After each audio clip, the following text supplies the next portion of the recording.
উপস্থিতি, আজকের এই সংক্ষিপ্ত খুতবায় আমরা যে বিষয়টি নিয়ে আলোচনা করব তা হচ্ছে বিদআত সম্পর্কে, বিদআতের ভয়াবহতা সম্পর্কে, বিদআতীদের থেকে ইলম নেওয়া যাবে কিনা, তাদের থেকে আমাদের কিভাবে সতর্ক থাকতে হবে ইত্যাদি বিষয় নিয়ে ইনশাআল্লাহ। বিদআত কাকে বলে, বিদআত এবং উদ্দেশ্য কি? বিদআত অর্থ হচ্ছে নতুন আবিষ্কার করা, নতুন কিছু তৈরি করা, সৃষ্টি করা। তবে এটা দ্বীনের ক্ষেত্রে, ইবাদতের ক্ষেত্রে।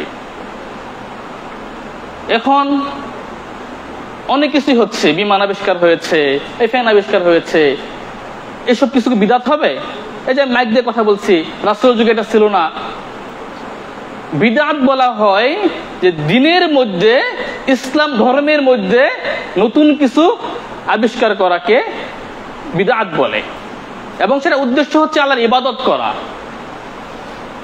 বিদআতের মাধ্যমে বিদআতকারী চায় আল্লাহ তাআলার সন্তুষ্টি অর্জন করতে। এটা হচ্ছে বিদআত।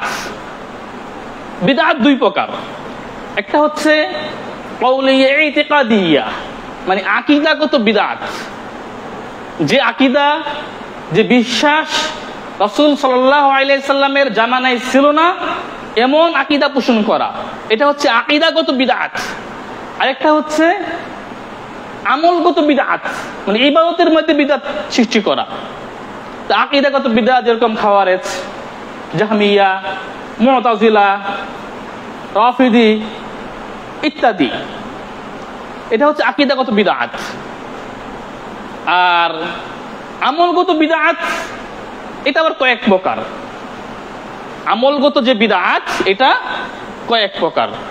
একটি হচ্ছে যে আল বিদআহ ফি আসলিহা, ফি আসল ইবাদাহ, যে মৌলিকভাবে একটা ইবাদতকে তৈরি করে নেওয়া, যে ইবাদত রাসূল সাল্লাল্লাহু আলাইহি সাল্লামের জামানায় ছিল না এরকম একটা ইবাদতকে নতুন করে তৈরি করা, এটা একটা প্রকার।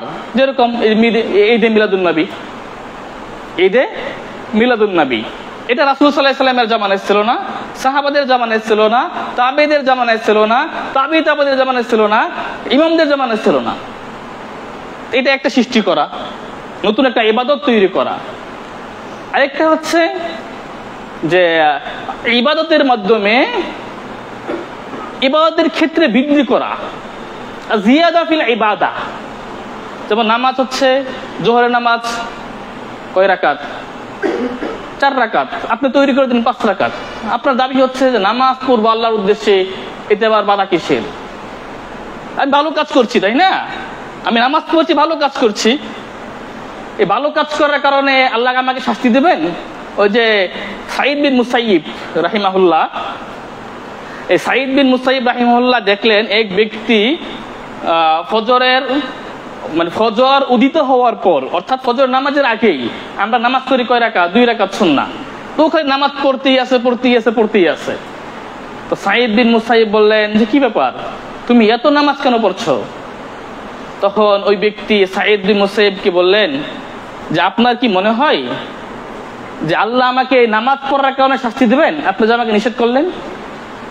সাঈদ বিন মুসাইয়িব তাকে বললেন তুমি এত নামাজ কেন পড়ছো, নিষেধ করলেন। তখন তিনি বললেন যে আইয়ুআযিবুনি আল্লাহু আলা সালাহ, আল্লাহ আমাকে নামাজের কারণে শাস্তি দেবে? তখন সাঈদ বিন মুসাইয়িব বললেন না, আল্লাহ তোমাকে নামাজ পড়ার কারণে শাস্তি দিবে না, কিন্তু আল্লাহ তোমাকে শাস্তি দিবে সুন্নাহ, রাসূল সাল্লাল্লাহু আলাইহি সাল্লামের সুন্নাহর বিরোধিতা করার কারণে, খেলাফুস সুন্নাহর কারণে। তো এজন্য দ্বিতীয় প্রকার হচ্ছে কি, যে জিয়াদা ফিল ইবাদা, ইবাদতের মধ্যে অতিরিক্ত করা, যে ইবাদত কিছু আছে আপনি বাড়িয়ে দিলেন, এটা একটা প্রকার। তৃতীয় নম্বর প্রকার হচ্ছে যে বিদআহ ফি আসল ইবাদা, যে ইবাদতের একটা বৈশিষ্ট্য, একটা সিফত আছে, আমরা একভাবে ইবাদতটা পড়ি, আপনি কি করলেন? নতুন একটা পদ্ধতি তৈরি করে দিলেন, মানে ইবাদতের মাধ্যমে নতুন একটা পদ্ধতি আবিষ্কার করা। যেরকম 5 ওয়াক্ত নামাজের পরেই জামাতবদ্ধভাবে জিকির করা, দোয়া করা। তো নামাজের পরে জিকির করতে হবে, নামাজের পরে জিকির করা এটা শরীয়ত সম্মত। কিন্তু আপনি একটা নতুন একটা পদ্ধতি তৈরি করলেন, সেটা কি? জামাতবদ্ধভাবে। ওটা কি হয়ে গেল? বিদআত হয়ে গেল।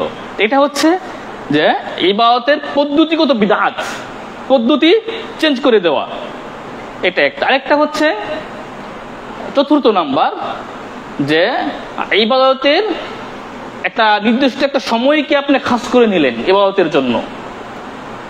ইবাদতের জন্য একটা নির্দিষ্ট সময় খাস করে নেওয়া, যেরকম রোজা রাখা তো বিদআত না, নাকি বিদআত?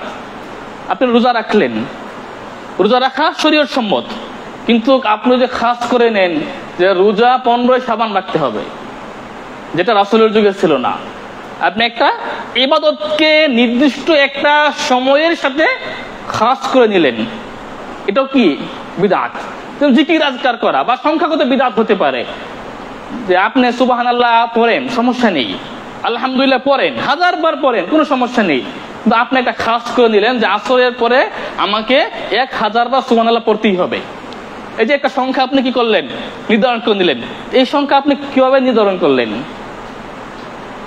একটা জিনিস আছে যে এই মুআমালাত বা মাকুলাত, যে মানুষের সাথে আচার ব্যবহার অথবা খাওয়া দাওয়া, এইসবের ক্ষেত্রে মূলনীতি কি? আপনি একটা খাবার পাইলেন, এখন এই খাবারের হুকুম কি হবে? যত খাবার আছে পৃথিবীতে বা মানুষের সাথে যত চালচলন আছে, আচার ব্যবহার আছে, সব কিছুই প্রথমত আমরা হুকুম দেব জায়েজ, যতক্ষণ পর্যন্ত তার হারামের দলিল না পাওয়া যায়। মানে পৃথিবীতে যত খাবার সব কি? সবই হালাল, যতক্ষণ পর্যন্ত হারামের দলিল না পাওয়া যাবে। এটা হচ্ছে খাবারের ক্ষেত্রে, মুআমালাতের ক্ষেত্রে। কিন্তু ইবাদতের ক্ষেত্রে আসমানের নিচে জমিনের উপরে যত প্রকার ইবাদত আছে সবই হারাম, যতক্ষণ না দলিল না পাওয়া যায়। তার মানে ইবাদত আল ইবাদাত তাওকিফিয়া, ইবাদত সাব্যস্ত হবে কোরআন এবং সুন্নাহর ভিত্তিতে।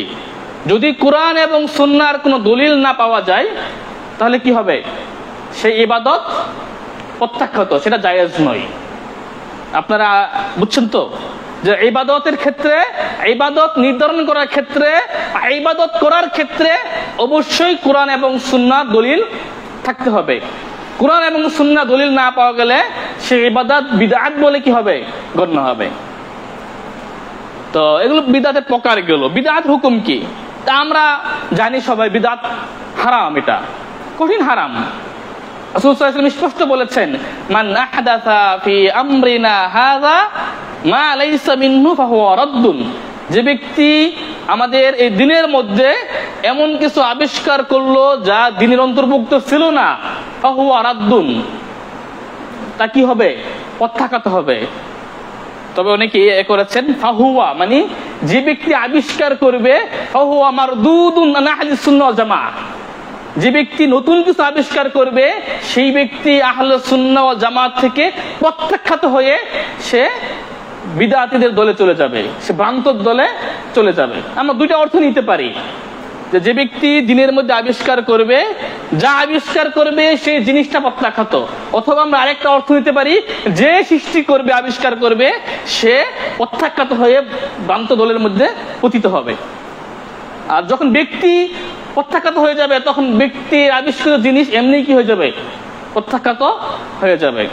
রাসূল সাল্লাল্লাহু আলাইহি ওয়াসাল্লাম অন্য হাদিসে বলেছেন, আলাইকুম বিসুন্নতি, তোমাদের উপর কর্তব্য হলো তোমরা আমার সুন্নতকে আঁকড়ে ধরবে, ও সুন্নাতিল খুলাফায়ে রাশিদিন আল মাহদিয়িন, এবং হেদায়েত প্রাপ্ত সুপথ প্রাপ্ত খুলাফা রাশিদিনদের সুন্নতকে তোমরা কি করবে?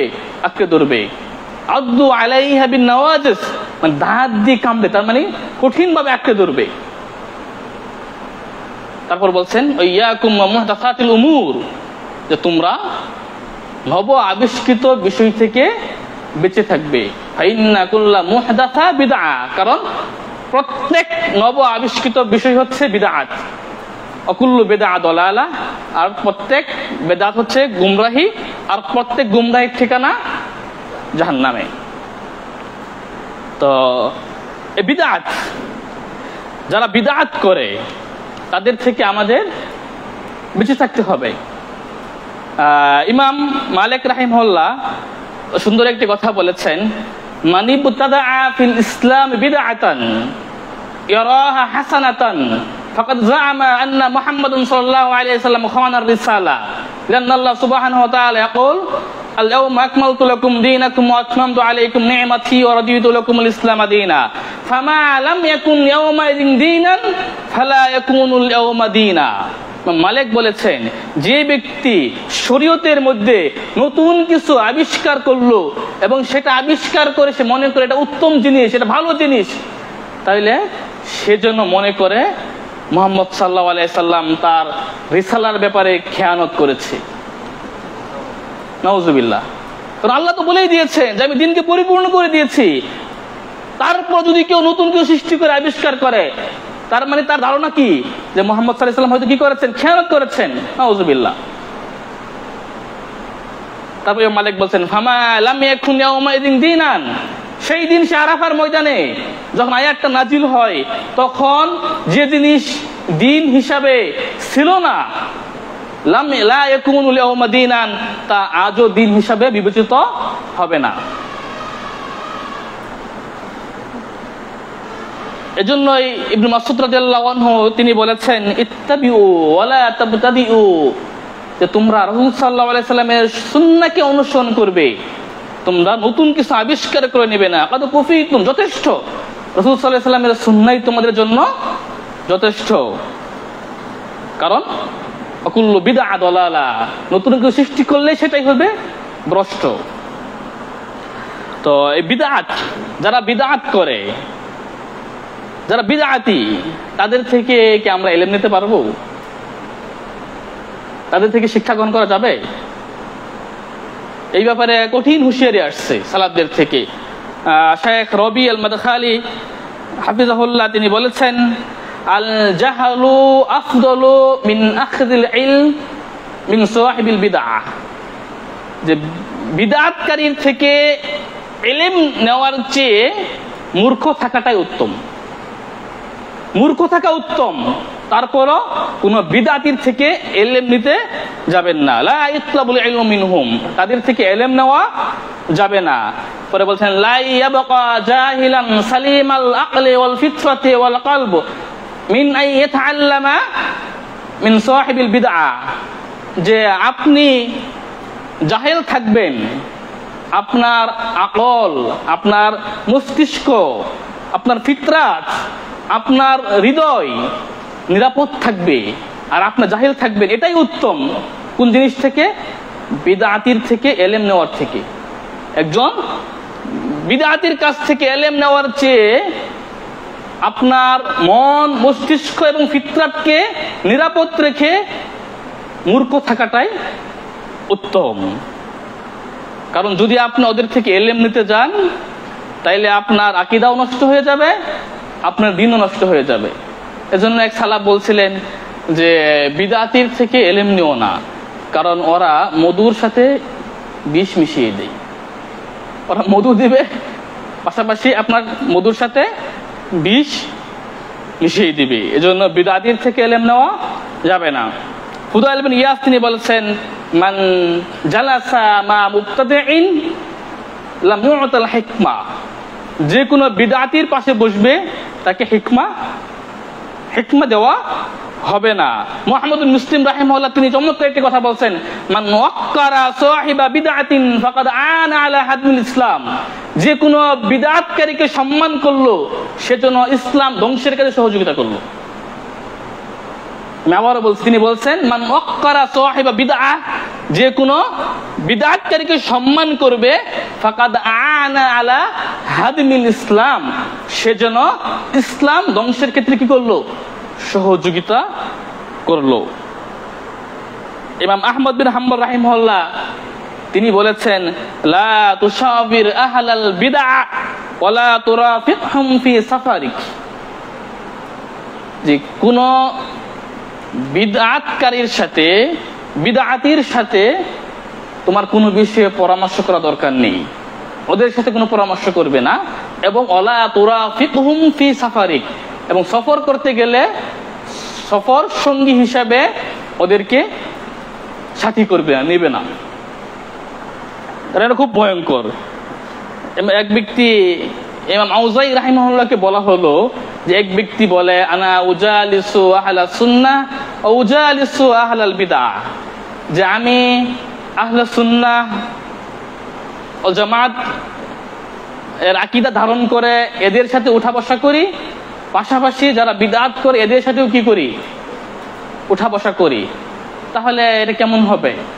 তখন ইমাম আউজাই রাহিমাহুল্লাহ বললেন যে এটা এমন এক ব্যক্তি, হাযা রাজুলুন ইউরিদু আন ইসাফিয়া বাইনাল হক ওয়াল বাতিল, যে সে হক এবং বাতিলের মধ্যে সমতা করতে চায়।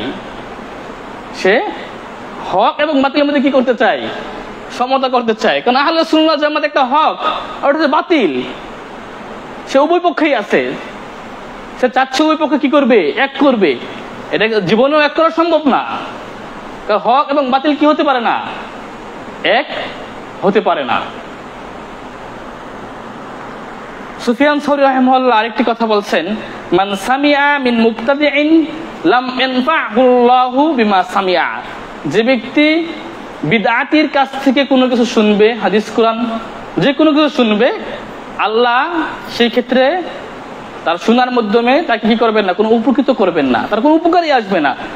যতই কিছু শিখুক, যতই কিছু তার থেকে জানুক, কোনো উপকারেই আসবে না। তিনি আরেকটা কথা বলছেন, ফুদাইল বিন ইয়াদ, ইয়াকা আন তাজলিসা মা সাহিব বিদআহ, যে বিদআতির সাথে উঠা বসা করা থেকে বিরত থাকবে। ফা ইন্নী আখশা আলাইকা মাকতাল্লাহ, কারণ আমার ভয় হয় যদি তুমি বিদআতির সাথে উঠা বসা করো, হয়তো পরে আল্লাহ তোমার উপর রাগান্বিত হয়ে যাবেন। এজন্য বিদআতি যারা আছে তাদের সাথে উঠা বসা করা থেকে আমাদের সতর্ক থাকতে হবে।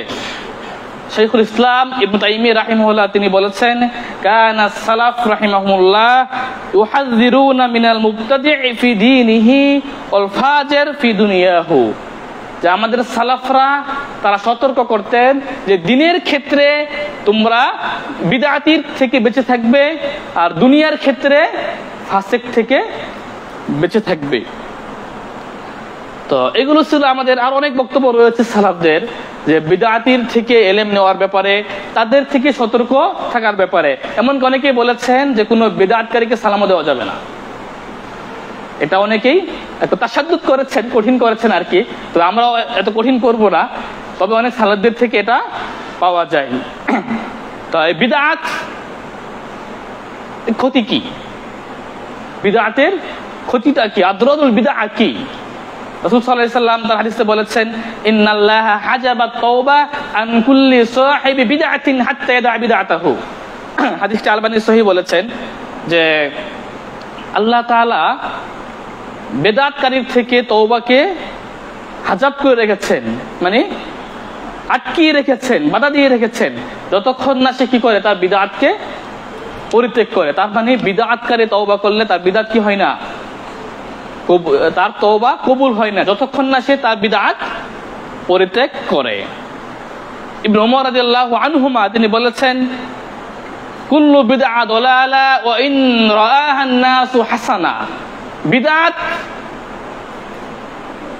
যত প্রকারই হোক, যেভাবেই হোক, সকল বিদআতি ভ্রষ্টতা, যদিও মানুষ কি মনে করে, উত্তম মনে করে, মানুষ মনে করে এটা উত্তম জিনিস, এটা একটা ভালো জিনিস, এটা একটা ইসলামিক কাজ, শরীয়তের কাজ, খারাপ কি এটা মানুষ মনে করতে পারে। কিন্তু মানুষ যতই ভালো মনে করুক, সেটা অবশ্যই কি দলালা।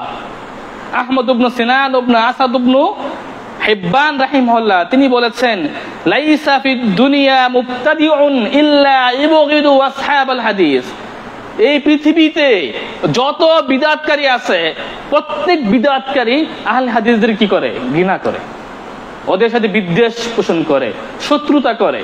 কারণ কি?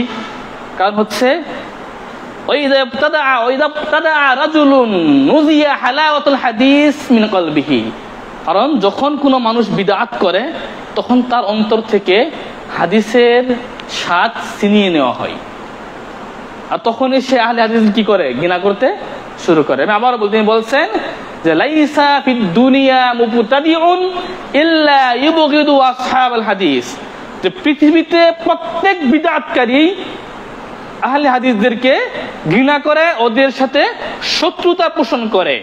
কারণ ওয়াইযা তাদা রাজুলুন নুজিয়া হালাওয়াতুল হাদিস মিন কলবিহি, যখনই কোন মানুষ বিদআত করে তখনই হাদিসের যে একটা স্বাদ, হালাওয়া, মিষ্টতা, এটা তার অন্তর থেকে ছিনিয়ে নেওয়া হয়। উযাইব বিন হারিস রাহিমাহুল্লাহ বলেছেন লা তাযহারু বিদআতুন ইল্লা তুরিকা মিসলুহা মিনাস সুন্নাহ, যখনই কোনো বিদআত প্রকাশ পায় তখন বিদআতের পরিমাণ অনুযায়ী এতটুকু সুন্নাহ কি হয়ে যায়, পরিত্যক্ত হয়ে যায়। আব্দুল্লাহ বিন মুবারক রাহিমাহুল্লাহ তিনি বলেছেন সাহিবুল বিদআহ আলা ওয়াজহিহি যুলমা, যে বিদআতকারীদের চেহারায় একটা জুলমা থাকে, একটা অন্ধকারের মতো থাকে। সে যতই এটা পরিষ্কার করুক, এই অন্ধকার কি হয় না, দূর হয় না। শাইখুল ইসলাম ইবনে তাইমিয়া রাহিমাহুল্লাহ বলেছেন আল কুলুবু ইযা তাগালাত বিল বিদআ, যখন নাকি মানুষের অন্তর বিদআত নিয়ে ব্যতিব্যস্ত থাকে, আরাদাত আনিস সুনান, তখন তা রাসূল সাল্লাল্লাহু আলাইহি ওয়াসাল্লামের সুন্নাহ থেকে মুখ ফিরিয়ে নেয়। অন্তর যখন ব্যস্ত থাকবে বিদআত নিয়ে, তখন তা অটোমেটিক রাসূল সাল্লাল্লাহু আলাইহি ওয়াসাল্লামের সুন্নাহ থেকে কি হবে, মুখ ফিরিয়ে নেবে। তিনি আরো বলেছেন আহলুল বিদআহ ইয়ামুতুন ওয়া ইয়ামুতু যিকরুহুম, যে বিদআতকারীরা মারা যায়, সাথে সাথে তাদের আলোচনাও শেষ হয়ে যায়, তাদের পরিচিতিও পৃথিবীর বুক থেকে হারিয়ে যায়। কারণ লিআন্না আহলাল বিদআহ শানাউ মা জাআ বিহি রাসূল সাল্লাল্লাহু আলাইহি সাল্লাম, কারণ কি, কারণ রাসূল সাল্লাল্লাহু আলাইহি সাল্লাম যা নিয়ে আসছেন বিদআতকারীরা তাদের সাথে শত্রুতা পোষণ করেছে।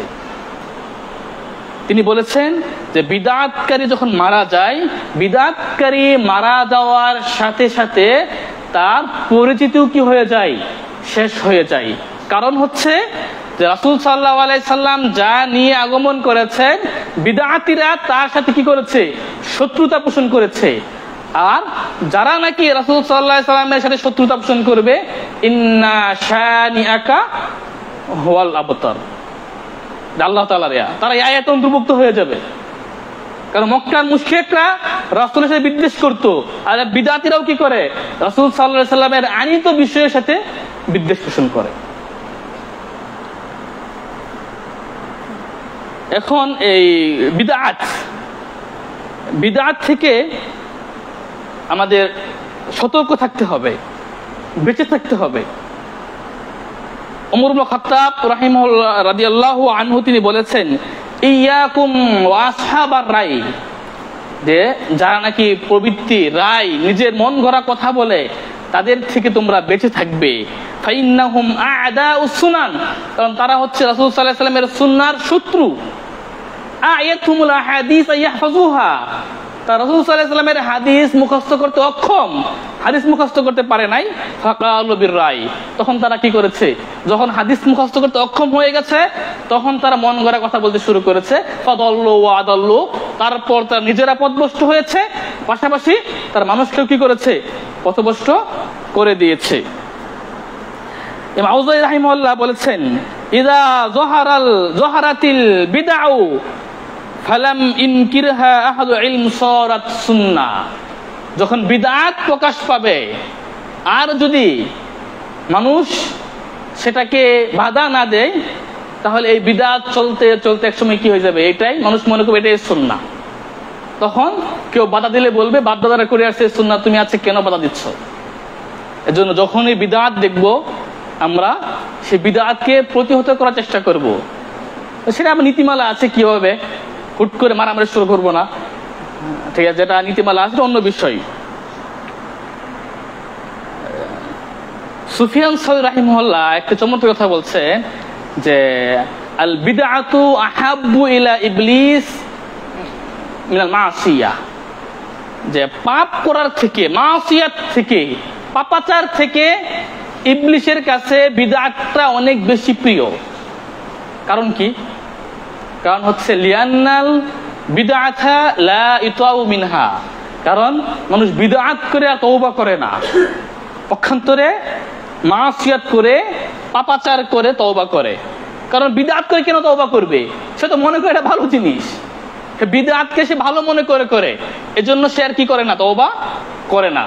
পক্ষান্তরে পাপ থেকে ঠিকই সে তওবা করে। এজন্য বিদআত হচ্ছে শয়তানের কাছে, ইবলিসের কাছে পাপ করার থেকেও বেশি প্রিয়। তো বিদআত আমাদের প্রতিহত করতে হবে, বাধা দিতে হবে। শেখ আহমদ আন-নাজমি রাহিমাহুল্লাহ বলছেন, মান জাআমা আন্নাল ইনকারা আলা আসহাবিল বিদআ তাফরিকুন লিল উম্মাহ ওয়া তাশতীতুন লাহা ফাহুয়া দাল্লুন আইদান লিআন্নাহু ইউরিদু ইজমাআল উম্মাহ আলা বাতিল।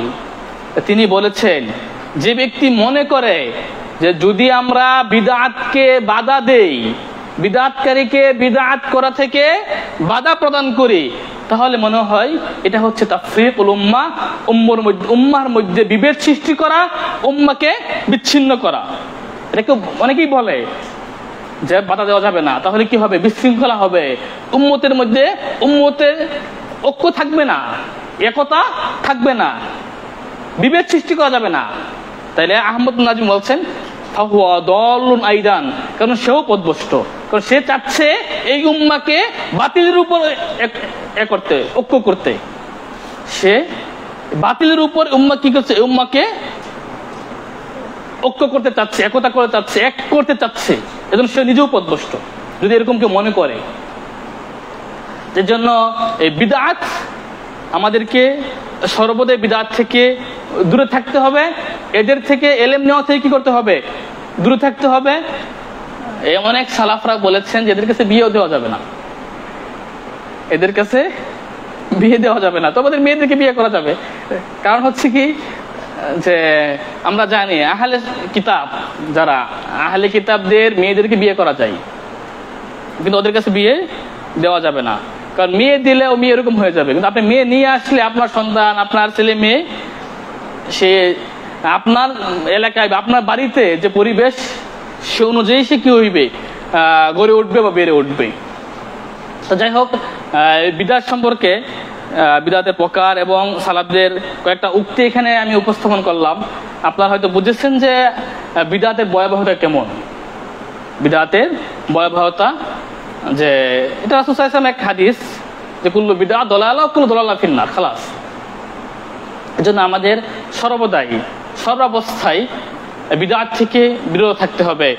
ইবনে মুবারক রাহিমাহুল্লাহ তিনি একটি কথা বলেছেন যে ফাফিস সহিহি লানা গুনিয়া, যে আমাদের জন্য রাসূল সাল্লাল্লাহু আলাইহি ওয়াসাল্লামের পক্ষ থেকে যে সহিহ হাদিসগুলো এসেছে, এগুলোই আমাদের জন্য যথেষ্ট।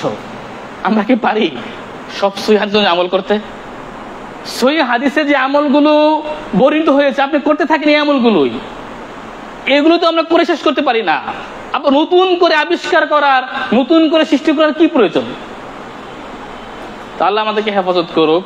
তো এই যে বিদআত, যেটা ফি আসলি ইবাদা, যে এবার নতুন করে একটা ইবাদত বানিয়ে নেওয়া, এটা বাড়ানো না, পদ্ধতিও চেঞ্জ না, নতুন করে একটা সৃষ্টি করা। আমি উদাহরণ দিয়েছিলাম কি, মিলাদুন নবী, সামনে আসতেছে মিলাদুন নবী। আচ্ছা, যদি এদেরকে করা হয়, প্রশ্ন করা হয় যে মিলাদুন নবী রাসূল সাল্লাল্লাহু আলাইহি ওয়াসাল্লাম তার জীবনে কয়বার করেছেন? আবু বকর কয়বার করেছেন? ওমর কয়বার করেছেন? উসমান, আলী তারা কয়বার পালন করেছেন? এটা কি উত্তর দিবে? কোন উত্তর আছে? এটা তো সৃষ্টি হয়েছে 600 হিজরির পরে। কেউ বলছে 604, কেউ বলছে কি 625, ইখতিলাফ আছে যে কবে সৃষ্টি হয়েছে। তবে 600 হিজরির এটা পরে সৃষ্টি হয়েছে মিলাদুন নবী। তারপরে যদি প্রশ্ন করা হয় যে রাসূল সাল্লাল্লাহু আলাইহি ওয়াসাল্লামের যুগে যদি মিলাদুন নবী হতো, তাহলে সেখানে হালুয়া কেমন ছিল, মিষ্টি, ওরা কেমন মিষ্টি খাইতেন? তারপরে সেখানে ওদের বারনামেজ কি ছিল, অনুষ্ঠান সূচি কি ছিল? রাসূল সাল্লাল্লাহু আলাইহি ওয়াসাল্লামের যুগে বা আবু বকরের যুগে বা ওমরের যুগে মিলাদুন নবীর অনুষ্ঠান সূচি কি ছিল? তারা কি করতো? মুনশিদ কে ছিল? ওইখানে যাবে তেলাওয়াত করতো বা হয়তো কবিতা অথবা রাসূল সাল্লাল্লাহু আলাইহি সাল্লামের কোনো নাত হামনাত এগুলো করতো, এটা কারা করতো? এটা মনে হয় এগুলো কি উত্তর দিবে ওরা? আসলে শয়তান কি করে, শয়তান এদের চোখে এদের সামনে এই খারাপ কাজগুলোকে সুশোভিত করে দিচ্ছে, আর শয়তান এতেই খুশি। তো এই বিদআত এটা আপনাদের কাছে আপনারা জানেন, যেহেতু এখানে যারা আসে মোটামুটি সবাই সচেতন দিন সম্পর্কে, যতটুকু আমি জানি, এবং আপনারা দিন সম্পর্কে সচেতন হয়ে এখানে আগমন করেছেন, আসেন। তো এই নিয়ে তো আলোচনা করার দরকার নেই। রাসূল সাল্লাল্লাহু আলাইহি সাল্লাম যারা নাকি আজকে মিলাদুন নবী পালন করে, ওদের একটা হচ্ছে যে আমরা রাসূলকে একটু স্মরণ করি, আমরা রাসূলকে স্মরণ করতেছি। রাসূল সাল্লাল্লাহু আলাইহি সাল্লামকে স্মরণ করার জন্য কি একটা দিন বেছে নিতে হবে? রাসূল সাল্লাল্লাহু আলাইহি সাল্লামকে প্রতি আযানে স্মরণ হচ্ছে, প্রতি আযানে, তাই না? আশহাদু আন্না মুহাম্মাদান রাসূলুল্লাহ নামাজে, এমনিতে বাদ দিলাম, 5 ওয়াক্ত নামাজে, প্রতি 5 ওয়াক্ত নামাজে আসসালামু আলাইকা আইয়ুহান নবী, তারপর আবার আশহাদু আল্লা ইলাহা ইল্লাল্লাহ আশহাদু আন্না মুহাম্মাদান রাসূলুল্লাহ আল্লাহুম্মা সাল্লি আলা মুহাম্মাদ ওয়া আলা আলি মুহাম্মাদ।